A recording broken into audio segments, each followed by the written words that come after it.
mehmonlar, ustoz sohiblar va javon inog'alarimiz hammalaringizdan talashlaringiz uchun, kelganlaringiz uchun bir jahon siposguzorlik bildiraman. Qanchaki sihhatiy mushkullari bo'lgan holatiga kelib mana shu yerga ishtirok etdilar, hammasidan bir jahon siposguzorlik bildiraman.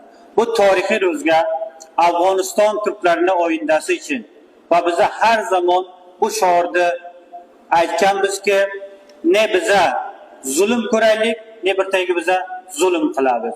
İnşallah Teala shu shiorimizni oyindalarga va Afg'onistonimizga inshaalloh shona va shona borib, shularga yaxshi doimiy bir sulhni, oromlikni bo'lgan bir Afg'onistonda ko'rish Xudovand bizlarga va birlikda nasib qilsin. Onun uchun takroran bu chalashtoyimizga, ilmiy yig'inimizga kelganlari uchun bir jon tashakkurlik bildiraman.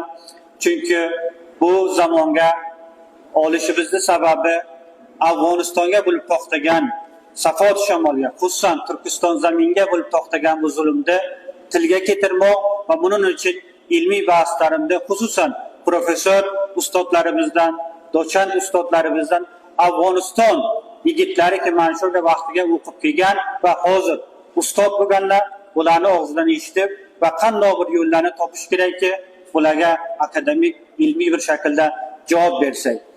Toliblar qancha Safot shamolga, Turkiston zaminga bu harakatlarni anjom bersalar, bilsinlarki, bu millat hech vaqt yodidan chiqarmaydi.